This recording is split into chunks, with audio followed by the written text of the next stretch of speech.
Is Diddy suing you or threatening to sue you?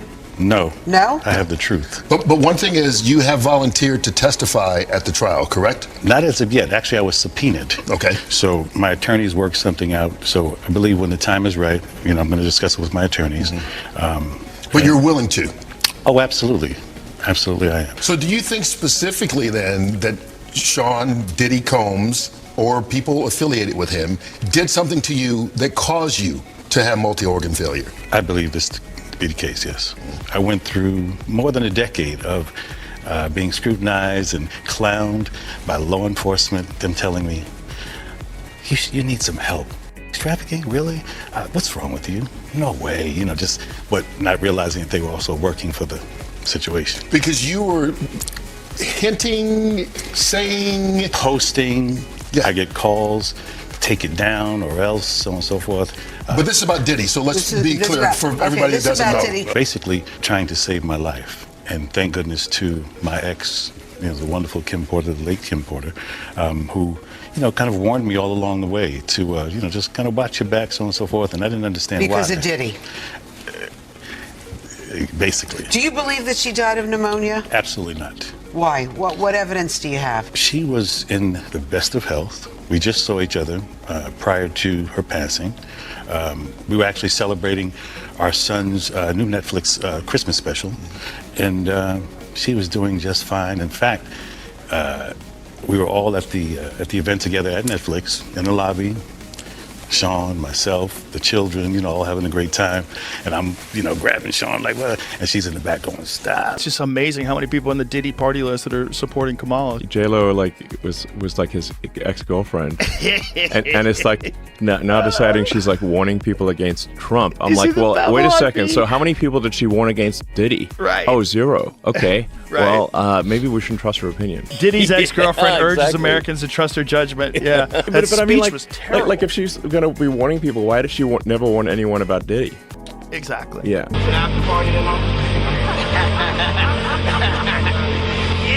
I'm like, okay, what's the material you want to work on? He's just looking at me, like waiting. Okay. So then my assistant was like, he wants to hang out with you next week. And I was like, for what? He's like, I think he's trying to fuck. That's what my assistant said. And I was like, oh.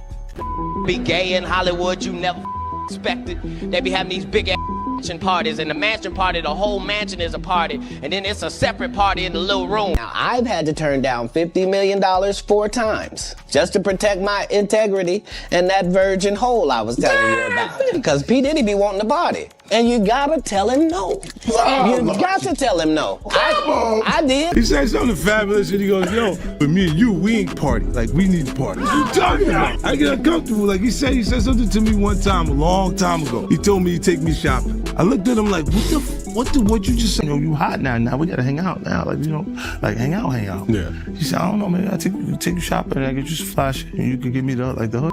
And I was looking and I was like, let me just move away from him. There are several rappers that are in the closet and gay. And see, those are the type of gay people the only type of gay people I have a problem with.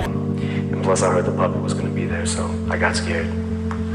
Check it out. So thank you for this award. It means a lot to me.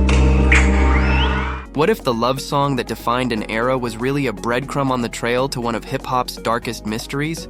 Tonight we follow Al B. Sure, R&B heartthrob turned reluctant whistleblower as he steps from the studio lights into a federal courtroom prepared to lay bare the secrets he says cost friends their lives and nearly crushed him too. Stick around, because every few minutes the story twists in ways even Hollywood wouldn't dare script. Before the private jets, before the diamond champagne baths, there was a soft-spoken model from Columbus, Georgia trying to make rent in New York City. Kim Porter met Albert Joseph Brown III, Al B sure to radio DJs, just as New Jack Swing took over the charts. The chemistry was instant. She gave the budding songwriter grounding. He gave her access to dreams.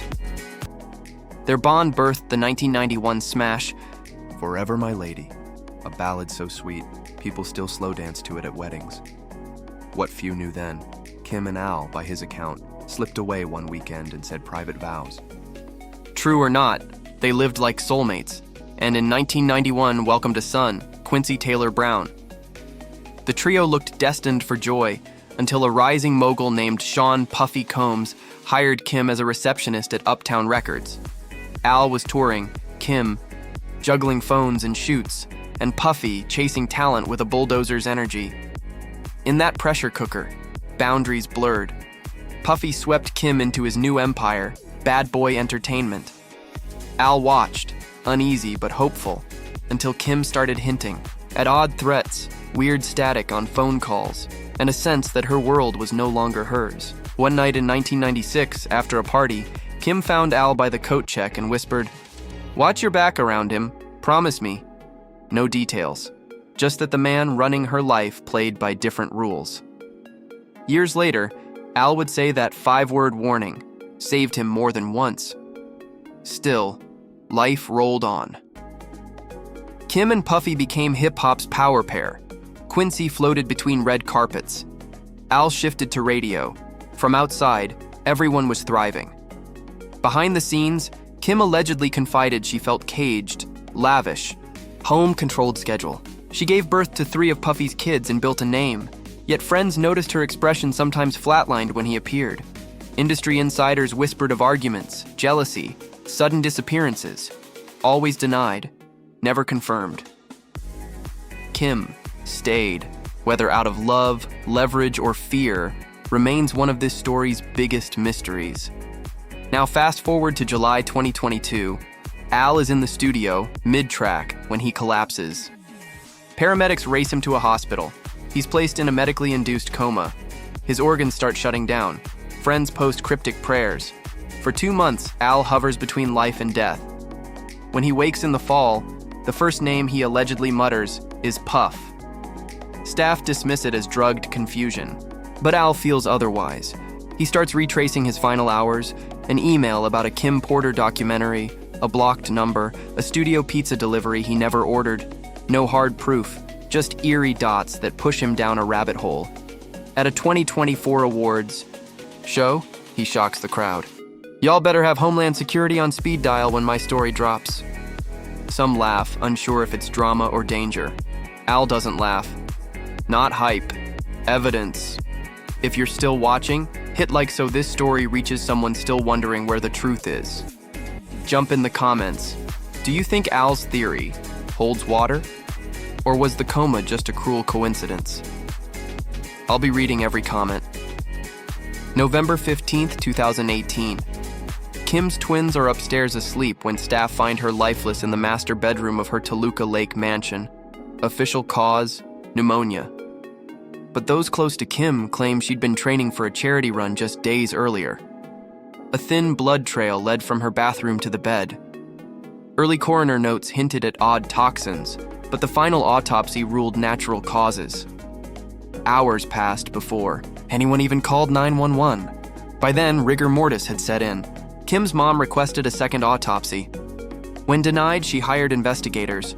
The county closed the file, but the rumors never stopped. A wiped cell phone, missing surveillance footage, a healthy 47-year-old dead after a checkup.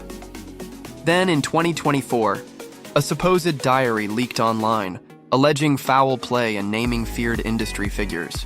Kim's children, Quincy, Christian, Delilah, Jesse, called it fake, just clickbait. Still, the questions persisted. Why was her phone erased? Why was her house footage gone? Why was a vibrant woman silenced with pneumonia? To some, it's speculation. To others, it's a fire alarm. Zoom out, and a pattern starts to form. Heavy D, mentor to Puff, dead of a heart attack at 44. Andre Harrell, Puffy's first boss, heart attack at 59. Music video exec Chris Lighty, allegedly killed himself after money disputes. Each death ruled natural or suicide. Each happened while planning memoirs or documentaries. Coincidence? Possibly. But for some, it looks like cleanup. Hip-hop has always had secrets. Masters sold cheap, NDAs thick, freak parties where phones sleep in silk. Puffy, ever the ringleader, brushed off suspicion with charm and crystal. But champagne can't erase subpoenas. March 2024. Homeland Security raids mansions in Beverly Hills and Miami. They seize hard drives, journals, and internal server logs. Party photos leak online. Civil lawyers for Cassie Ventura call it justice. Diddy's team cries witch hunt. But inside a Brooklyn courtroom in May 2025, that hunt feels very real. Cassie testifies she'd return every dollar for real closure. An ex-assistant says hush money came disguised as gifts. Prosecutors show floor plans labeling rooms Boom Boom and Dungeon. Defense attorneys argue it was all adult fun.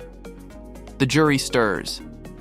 Outside, fans debate exposure or exploitation. Surviving Diddy trends weekly. But one key witness is missing, the man whose 2022 health scare reads like a thriller, until May 12, 2025. Courtroom 4A buzzes. Al B. Sure enters, thick folder in hand. No fanfare, just quiet determination. Reporters shout, "Are you here to bury Diddy?" Al replies, "I'm here to tell the truth." Inside, prosecutors aim to tie threats to Al's medical crisis and Kim's alleged terror. The defense will paint him as bitter, broke, seeking clout. But Al's brought receipts.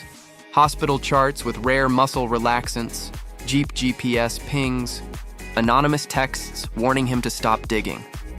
Whether jurors believe depends on credibility, and credibility hinges on the one voice missing, Kim Porter.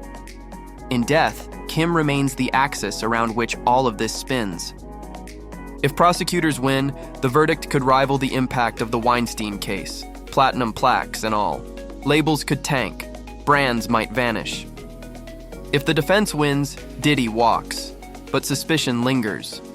Either way, the trial forces a reckoning, with power, fear, and silence in the industry. For Al B. Sure, no verdict undoes loss or near death. For Kim's kids, maybe it's a shot at real truth. For fans, it's a harsh reminder. The songs we love may carry stories too ugly for airwaves. For years, the culture believed its royalty lived above the rules. In 2025, court dockets suggest otherwise. Whether Al's testimony cracks everything wide open or fades under cross-examination, one thing is now fact. The secrets aren't whispers anymore. They're on record, under oath, and 12 strangers will soon decide which version of the truth hits hardest. If this deep dive gave you something to think about, smash that subscribe button, turn on those notifications, and share this with someone who still thinks the music industry is only about Grammys and glam. We'll be watching every twist. You don't want to miss what comes next. Thanks for sticking with me. Stay curious, stay safe, and always keep your receipts.